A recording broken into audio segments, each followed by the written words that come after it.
Boy, oh boy, we gonna cook this morning. Do you hear me? Assalamu alaikum. Shalom. What's good with it, Israel? What's good with it, my melanated peeps that's scattered all over the four corners of this planet we call Earth? This is your boy, Azakar, bringing you that heat straight out that oven, out that air fryer, out that microwave, bringing it straight to your device. So please, feel free to like or dislike, and make sure you share it. Hit the notification bell. You will be notified. Yo, yo, yo. I've been on this thing about Michael Rapaport, man. He's not that dude. You know, Remy got a gun like a motherfucker with, telling everybody he got it. So, Michael Rapaport went on First Take. Was it First Take? It was one of them shows with Skip and Shannon Sharp. Is that Undisputed? Okay, so that to be Undisputed then. And Michael tried to come in and tell his side of the story between him and the beef and Kevin Durant. And bruh, I'm just not feeling it. I'm not feeling it whatsoever, man, dude. You are so monkey for the attributes you done, and you see KD didn't post none of that shit that you posted, homie. But yet you getting all this credibility and all this, you know, feel so sorry for you and all that. And then, how you just come into this interview, it's just sickening to me. It's sickening. You got your wife all, her business all out. Everybody, you know what I'm saying, probably text her and be like, man, your husband just needs to stop. Just stop. And look what he's doing, man. That's pressure bust pipes, man. Pressure bust pipes. You know, this might cause a serious incident at home. But anyway, like, share, subscribe, like, share, subscribe. Let me go ahead and read this copyright disclaimer so there won't be any discrepancies in this video. Copyright disclaimer under Section 107 of the Copyright Act of 1976. Allowance is made for fair use for purposes such as criticism, comment, news, support, teaching, scholarship, and research. Fair use is used to permitted by the copyright statute that might otherwise be infringing. Non-profit educational purposes use tips to balance in favor of fair use. Tips to balance in fair use. So let's get with it. This is yesterday from man, why this thing go off my phone be acting brand new. Okay. That will be acting brand new, man, sometimes.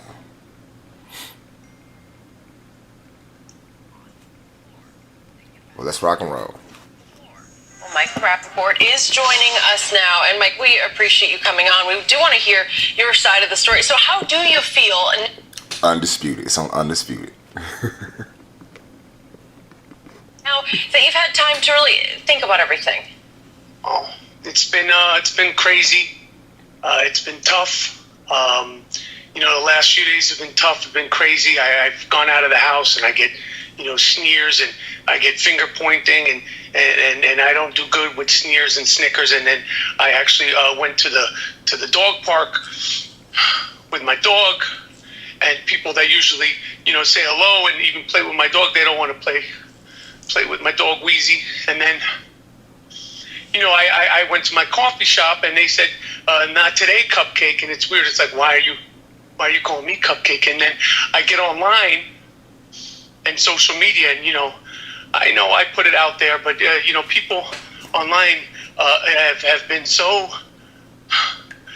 cruel and Why the fuck you throw it out there then? Why you throw it out there? That was stupid. And your wife probably tell you this is stupid too. And you gotta smoke that blunt, motherfucker. Shit. And I have to say about the people on social media that I don't know, I could give a crap about the people on social media. In all honesty, guys, The whole thing has been crazy. I never expected it to turn into what it turned into. It's something that I take as a learning experience. It's something that, to be honest, I regret. I don't know Kevin Durant as a friend. I don't consider him a friend. We actually met on social media. He reached out to me because he wanted to do something that I call the shame game, when people come into my DMs and they say mean things, when they say racially insensitive things, when they threaten me, when they threaten my wife, literally, because I'm sure you guys get them. I get them every day. I'm going to do this to you, I'm going to do that to you. And Durant reached out to me because he wanted to do that. We actually did that. I met him. We were talking about doing business together. We didn't do business together. That was no problem. But that's the extent of my relationship with him. In regard to the DMs, this whole thing started with the opening night when he made his return, and the Shaquille, Charles Barkley, Kenny Smith interview where he shunned them. And I believe you guys talked about it on the show. I said something where I didn't even add him about the interview, saying if you don't want to do the interview, don't do the interview. First of all, if y'all got access to each other like that online or whatnot, why would you even put? I didn't even read what you tweeted or whatnot. But why would you put something out there, man? Something you could have just texted him on his phone, or you put the shit on. Motherfuckers love putting shit online, man. That is so hold tight. I mean, if you was cool as an individual, you'd be like, man, you have to play child like it. You know what I'm saying? If you was cool with the man, but evidently, man, Remy got a gun and he telling everybody. Remy got a gun. He telling everybody. I didn't add him the next morning, or I think actually after the game. It might have been after the game. He started. He went into my DMs and he said, we were going back and forth about that. And that was fine. I could banter, I could trash talk, I could say whatever. I'm good with that. I'm comfortable with that. I've made a good career in this. You banter, right? You trash talk. You can do that online, yeah, but when somebody else bring that shit to you go to the folks. Oh, hypocrite. You bring that heat out there, but don't want to do nothing. Sports world from that, great career in the podcast world because of that. But when you say you're going to spit on me and you can't wait to spit on me and let's meet up on this street and that street because you're going to spit in my face, and that was the first. It was probably talking about, telling the truth to your ass and getting close up on you. If you do spit, it'll be in your face. Not he wouldn't probably be stupid enough to do that. But if he did, he probably justified it doing it. But he probably start talking to you, walking up on you like you're a man, and saying what's up with you. Doing all that woofing. That woofing behind the motherfucking scene, boy. Ooh. First time, and then there was a second time when I see you, I'm going to spit in your face. And then last Tuesday in the morning, while I was at work on Atypical, I was dealing with a lot. I'm moving. There's a lawsuit situation that I'm dealing with, and he hit me out of the blue. I can't wait to see your dirty butt. When I see you, I'm gonna spit in your face. And I'm like, and then he kept going on, and then he brought up my wife. And at that moment, it wasn't Durant. At that moment, it wasn't a basketball player. It was just another dude in my DMs, and I was like, yo. But why would you even, it's not dude in your DM, that's Kevin Durant, but you're going to throw this shit out there, homie. Ooh, you fraudulent. Ooh. It ain't cool. We're not friends. There's no bro code. I don't know you like that. That's not banter. That's not funny. That's not like me, saying, look at Shannon's suit today that he's wearing on the show. Why are you wearing those colors? They don't match. Or Skip, you're crazy. That shot wasn't as big, the greatest shot ever. That's none of that stuff. That's not, you're sensitive. That's nothing. And I put it out there. Did I think it would turn into this whole thing? Absolutely not. Do I wish I had never done it? 100%, because it turned into a whole situation that I didn't imagine. I didn't imagine that it would grow tentacles into a race issue, which is shocking to me. I didn't realize that it would grow tentacles to turn into a possible homophobic issue. But it happened. There's obviously, his ramifications have been public. In all transparency, full transparency, I've had to deal with ramifications, with my world and my business, and I got to take that on the chin. And going forward, I just have to be sharper. I have to be smarter. I wasn't too smart throwing that shit out there.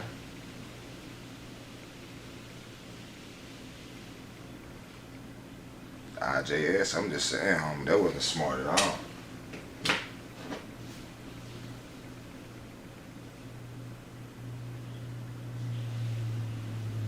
Damn. Really? It's just hard out here, y'all. It is hard out here. And Michael, man, you make yourself look so bad. Instead of more trying to justify the shit on this show on national TV. I have to be more mature about how I handle myself on social media. So that's how that's the gist of it. And like at the end of the day, I regret that the whole thing happened. And aside from all the banter, the person that was the most pissed off about me, probably the most pissed off because of the attention and the sort of negative attention, is my wife. No shit. And she's probably, forget the doghouse. I'm in the house with the alligators with her. She doesn't like the attention and the negative attention, and that's where we are. So that being said, I got to take all that on the chin, and hopefully I can move forward and be better in regards to how I deal and speak on social media. So, Michael, you're saying that all the negative backlash you've received, even from your wife, is because you went public with the DMs? So you regret going public with the DMs? No, I don't regret going public with the DMs. My wife, that's just like, she doesn't like attention. She don't care about the DMs. And like I said, I've put people on blast with... She don't care about the DMs. It's the attention of why would you want to sell drugs out of your house with the people living in it? And you just out and about selling drugs and motherfuckers know where you stay at and all that other stuff. You bringing heat home. That's exactly what you're doing with this old Kevin Durant situation, man, dude. Ooh, you monkey. DMs all the time. I do it all the time. Literally all the time. That's why Durant reached out to me. We did a skit that's on his YouTube network where he put out a tweet and, we read his messages online called The Shame Game. I put out people's DMs. If you say anti-Semitic things to me, if you say you're an N-word lover, if you say, when I see you, I'm gonna do this to you. I put people's DMs all the time. At that moment, Durant was just a person in my DMs threatening me. It was the third time, and like I said, it was just a spur of the moment thing. When I've made rants standing up for the little guy, when I made rants that go super viral in regards to the Charlottesville situation. Obviously we don't talk politics on this show, but I've made rants that went super viral regarding politics. I made a rant that the only time I ever got suspended on Twitter was when that Fox News lady, she said to shut up and dribble. And I did a very volatile rant in defense of NBA athletes, actually LeBron, and I believe Durant was part of what inspired her thing. Not that that matters, but that's just my persona on social media. It's not who I am in real life. It's a larger than life sort of exasperate persona.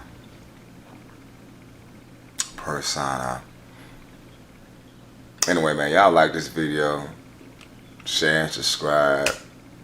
Yeah, Michael Rapaport is he pitiful for this one. Just terrible. Just terrible. Peace and a ball of Hagrid's, people.